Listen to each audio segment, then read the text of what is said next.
Welcome back to High Stakes.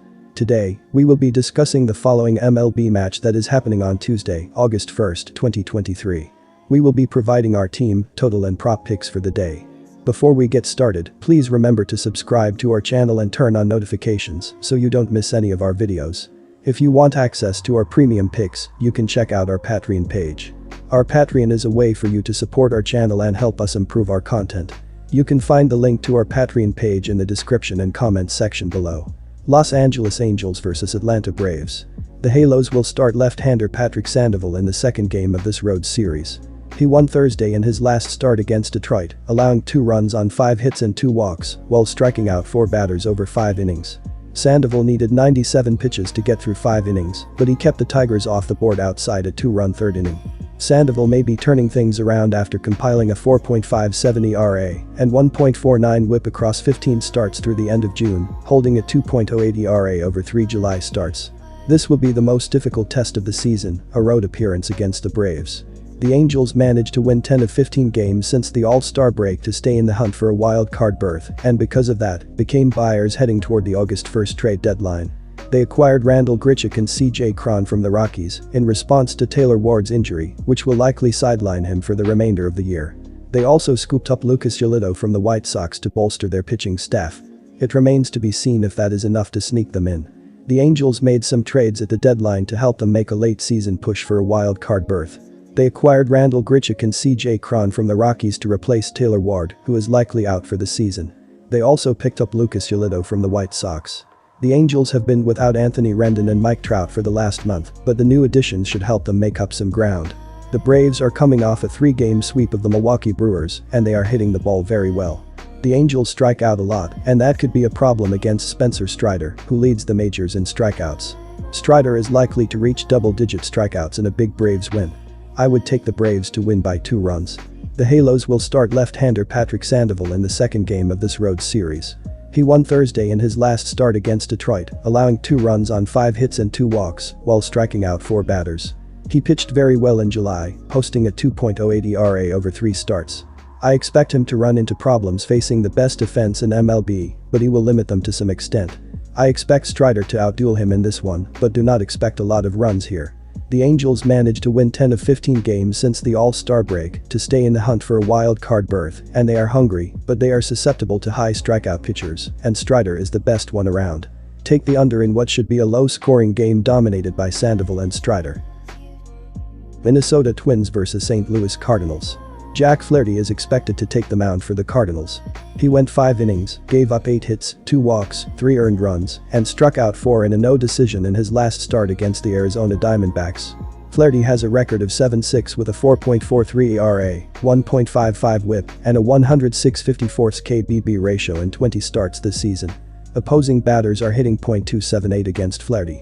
The offense has been in no way responsible for St. Louis's letdown season thus far. They are top 10 or around the top 10 in the league in runs, hits, home runs, RBIs, walks, batting average, OBP, SLG, and OPS. Paul Goldschmidt leads the team in runs and hits. Nolan Arenado leads the team in home runs and RBIs. Pitching on the other hand is the main reason for the disappointing season. As a team, they are bottom 10 in the league in ERA, hits allowed, runs allowed, walks allowed, strikeouts, WHIP, and batting average against. St. Louis is second last in their division. Their offense has been good, but their pitching has been a disaster this season. They are top 10 in many batting categories, but bottom 10 in many pitching categories. The Cardinals traded a couple of bullpen pitchers and Jordan Montgomery and could move more pieces before the deadline. The Twins have the pitching edge with Pablo Lopez on the mound for Minnesota and Jack Flaherty for the Cardinals. Lopez has allowed 2 or fewer runs in 4 of his last 5 starts. He is top 5 in the MLB in strikeouts.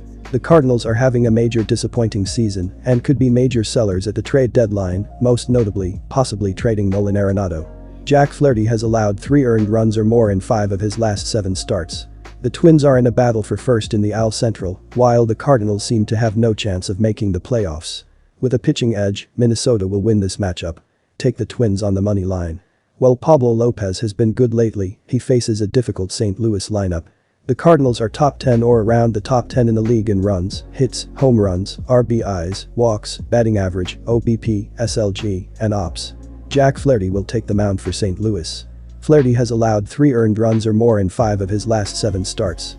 Minnesota's offense has been more productive as of late, and they will be able to score on Flaherty. Both teams will score runs in this contest, and the over will hit. Take the over, 8.5 runs. Cincinnati Reds vs Chicago Cubs. The Reds took 2 out of 3 against the Dodgers in Los Angeles over the weekend to reclaim first place in the NL Central.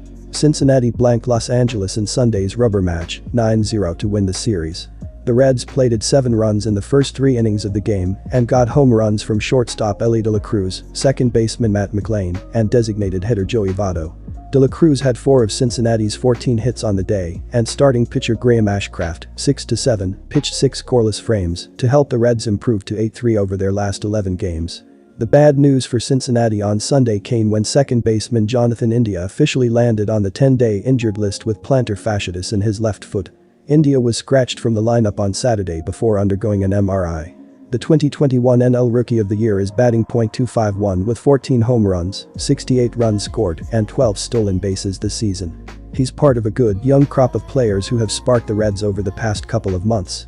De La Cruz has quickly become a household name since being called up, but it's been infielder Spencer Steer and right fielder Jake Fraley leading the team offensively for the duration of the season. Steer and Fraley are tied for the team lead with 15 home runs, and Fraley has a team-high 61 RBI, while Steer is hitting .276. McLain is batting .372 with 3 homers over the last 2 weeks. Justin Steele has been a machine this season for the Cubs and will certainly be part of the NL Cy Young conversation. But that success has not translated to his starts against Cincinnati. In his lone outing against the Reds this year on May 26, Steele was pelted for 10 hits and 6 runs over 3.2 innings in a loss.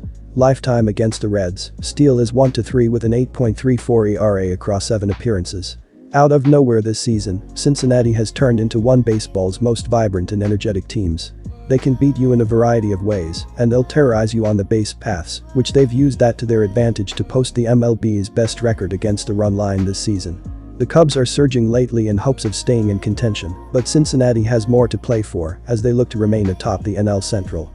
Cincinnati is 7 games over .500 on the road, while Chicago is only 1 game over .500 at Wrigley Field. The Reds have plenty of infield depth to replace Jonathan India while he's out. At these odds, I like Cincinnati to get a win on Tuesday. These teams have met 5 times this season, and the over has hit in all 5 games. That includes 3 games at Wrigley Field back in May. Current Reds players are an astonishing 19 for 43, .442 lifetime against Justin Steele, led by catcher Tyler Stevenson, who is 5 for 7 with 4 RBI. Ben Lively has been very good this season since being asked to fill in for some of Cincinnati's injured starters, but you have to think he'll revert back to the mean in the second half, especially since this is his first big league season since 2019. The Cubs are returning home as one of the hottest teams in baseball, and they averaged nearly 7 runs per game on their most recent homestand, 10 games. Both teams are in the top 10 in the MLB in terms of runs per game, on-base percentage and stolen bases. They should be able to manufacture plenty of runs in this matchup. I like the over.